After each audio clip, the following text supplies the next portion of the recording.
We all believe it's a historical movement in governance initiative.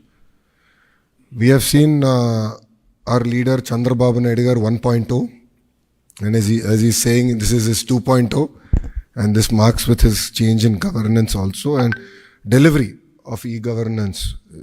I believe that this is a true transformation that we're going to achieve. Saying that, this is what we call the Manamitra. It's a WhatsApp governance initiative that's going to be launched by the government of Andhra Pradesh and Meta. It's here to deliver seamless, efficient, citizen-centric public service delivery. To this initiative, we believe that Andhra Pradesh is again at the forefront of e-governance initiatives. In the past, the entire nation used to look at Andhra Pradesh on what are we doing so they can adopt. I believe this is the first step in that direction. And from RTG, from IT department, you will be seeing more and more such initiatives coming.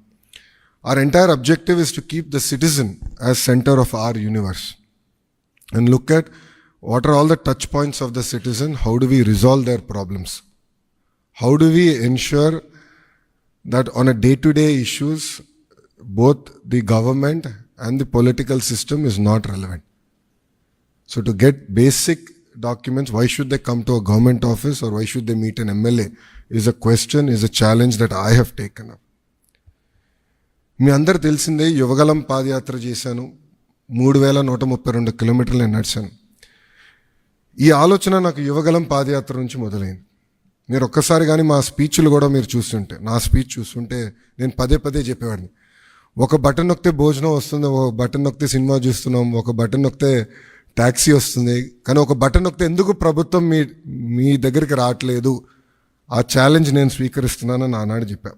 అందుకే ఈరోజు మన మిత్ర, ప్రజల చేతిలోనే ప్రభుత్వం, ప్రజల చేతిలో పాలన, మాది ప్రజాప్రభుత్వం, ఈ నినాదంతో ఈరోజు ఇది మేము ప్రారంభించడం జరుగుతుంది. యువగలం పాదయాత్రలో అడుగడుగున ప్రజలు ఎదుర్కొంటున్న సమస్యలు నేరుగా తెలుసుకునే నాకు అవకాశం కలిగింది. పొద్దున నేను బస్ దిగి పాదయాత్ర ప్రారంభించిన దగ్గర నుంచి మళ్ళీ తిరిగి బస్ ఎక్కే వరకు ప్రజలతో ఉన్న, కార్యకర్తలతో ఉన్న, నాయకులతో ఉన్న. ఊరు నుంచి ఊరు నేను నడిచేటప్పుడు కూడా అక్కడ ప్రజలతో మాట్లాడేవాడిని, లేదంటే కార్యకర్తలతో మాట్లాడేవాడిని, నాయకులతో మాట్లాడేవాడిని, వాళ్ళ సమస్యలు నేను తెలుసుకునేవాడిని. అది జరిగినప్పుడు నేను రైతుల్ని కలిసా, మహిళల్ని, విద్యార్థుల్ని,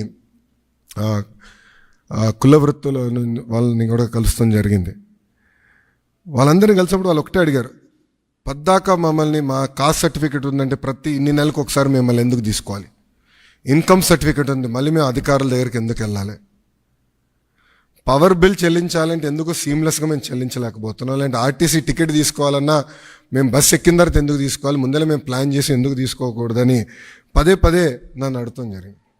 ఇంతేకాకుండా మీరు చూస్తే గత 5 సంవత్సరాల పరిపాలనలో నేను అనేక సందర్భాల్లో సర్టిఫికెట్ రానికుండా చేసిన పరిస్థితులు చూసాం. అంటే అది చూసిన అది ఎందుకు అట్లా ఉండాలి. దుగ్గిరాల మండలంలో ఎంపీటీసీ గారు పోటీ చేస్తుంటే సర్టిఫికెట్ ఆనాడు ఇవ్వలేదు, కావాలని బీసీ సర్టిఫికెట్ ఇవ్వలేదు. సో ఆ రోజు నాకు అర్థమైంది, సిస్టంలో ఒక లోపం ఉంది, ఇది కరెక్ట్ చేయాలి, ఎవరు ఇట్లా సర్టిఫికెట్ కోసం ఎవరు ఇబ్బంది పడకూడదు అనే ఆలోచనతో మొదలైంది. మీరు చూస్తే ఇప్పుడు అందరి జోబులో, ప్రతి ఇంట్లో ఒక స్మార్ట్ ఫోన్ ఉంది, అందరి జోబులో స్మార్ట్ ఫోన్ ఉంది. మా అంచనా ప్రకారం 60% మందికి స్మార్ట్ ఫోన్ అనేది ఈరోజు ఉంది. దాంట్లో ప్రధానంగా వాట్సాప్ అనేది అందరు ఇన్స్టాల్ చేసుకుంటారు. మీరందరూ కూడా వేలాది గ్రూపుల్లో ఉంటారు. నాకు కూడా ప్రభుత్వం పొరపాట్లు చేస్తే నాకు కూడా ఇక్కడున్న మీడియా మిత్రులతో సహా ప్రజలు కూడా మెసేజ్లు చేస్తాం జరిగింది. సో అప్పుడు నాకు వచ్చిన ఆలోచన, అంటే యువగలం పాదయాత్రలోనే లేదు, వాట్సాప్తో వర్క్ చేయాలి, అదొక ప్లాట్ఫామ్, అందరు వాడే ప్లాట్ఫామ్ అని ఆలోచించి నేను సంధ్య గారికి మేము అవుట్రీచ్ చేసి కలిసిన తర్వాత ఒక ఇనిషియల్ డిస్కషన్ అయిన తర్వాత వాళ్ళు ఏమన్నారంటే, ప్రపంచంలోనే ఎక్కడ ఇన్ని సర్వీసెస్ ఒకేసారి ఒకే ప్లాట్ఫామ్ అయినా తీసుకురాలేదు, బిట్స్ అండ్ పీసెస్ వచ్చినాయి. సో ఆర్టీసీ చేసి ఉండొచ్చు, లేదంటే మున్సిపాలిటీ చేసి ఉండొచ్చు, ఎవరు వాళ్ళు చేశారు, యాజ్ అ స్టేట్ ఎవరు చేయలేదు, ఇది వన్ ఆఫ్ ఇట్స్ కైండ్, మీరు చేయగలుగుతారా, అవుతుందా, మార్పు మీరు సిస్టంలో తీసుకురాగలుగుతారా అని నన్ను అడిగారు. సో అక్టోబర్ 22, 2024లో ఢిల్లీలో MOU ఒప్పందం కుదుర్చుకుంటాం జరిగింది. ఆ రోజు నేను ఛాలెంజ్ స్వీకరించాను. డిసెంబర్ నెలాఖరికల్లా లాంచ్ చేస్తామని నేను చెప్తాం జరిగింది. వాస్తవంగా 1 నెల ఎక్కువ తీసుకున్నాం. సో 3 నెలలు 9 రోజుల తర్వాత, అంటే MOU సంతకం పెట్టిన 3 నెలలు 9 రోజుల తర్వాత ఇది లాంచ్ చేస్తాం జరిగింది. ఇది మీరు ఒక్కసారి చూస్తే 36 డిపార్ట్మెంట్లని ఇంటిగ్రేట్ చేయాలి.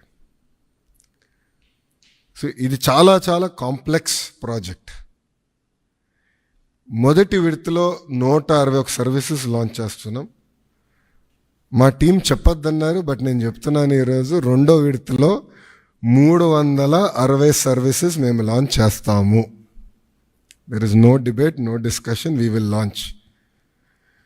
సో ప్రజలకి ప్రభుత్వం మధ్యన ఇదొక ప్లాట్ఫామ్గా ఏర్పాటు చేసి రియల్ టైం సర్టిఫికేట్స్ వాళ్ళకి డెలివర్ చేసే బాధ్యత మన ప్రభుత్వం తీసుకుంటుంది. దాంట్లో భాగంగా మీరు చూస్తే నేను కూడా మా టీంని పదే అడిగింది, ఇక్కడ సర్టిఫికేట్స్ కూడా మేము ఇష్యూ చేసినప్పుడు దానిపైన స్పెసిఫిక్ QR కోడ్ ఉంటుంది. ఎందుకంటే మీరు ఆథెంటిసిటీ గురించి మీరు అడుగుతారు నాకు తెలుసు, అందుకే ముందలే ప్రియం చేస్తున్నా. QR కోడ్ అనేది ప్రతి సర్టిఫికేట్ పైన ఉంటుంది. ఆ QR కోడ్ స్కాన్ చేస్తే ఏపీ గవర్నమెంట్ వెబ్సైట్కి లింక్ వెళ్తుంది. ఆ ఏపీ గవర్నమెంట్ వెబ్సైట్ పైన క్లియర్గా సర్టిఫికేట్ పైన ఉండాల్సిన పేరేంటి, వివరాలు ఏంటి వెబ్సైట్ పైన కనపడుతుంది. సో ఎవరు ఫేక్ సర్టిఫికేట్లు జనరేట్ చేసేదానికి అవకాశం ఉండదు. అది బ్లాక్ చైన్ పైన కూడా తీసుకురావాలని మేము నిర్ణయం తీసుకున్నాం. అది కూడా త్వరలో రిలీజ్ చేస్తాం. సో ఇప్పుడు మీరు చూస్తే ఈ సర్వీసెస్ అన్నీ, ఒక పక్కన రెవెన్యూ సర్వీసెస్, రెండో పక్కన మున్సిపల్ సర్వీసెస్, మూడోది ఎండోమెంట్. అంటే దేవాలయాల్లో కూడా TTD మినహా అన్ని దేవాలయాలు వచ్చినాయి. 2వ విడతలో TTD కూడా ఈ సర్వీసెస్లోకి వస్తుంది. దేవుడు ఆశీస్సులు ఉంటే ఈ సర్వీసులోకి వస్తుంది.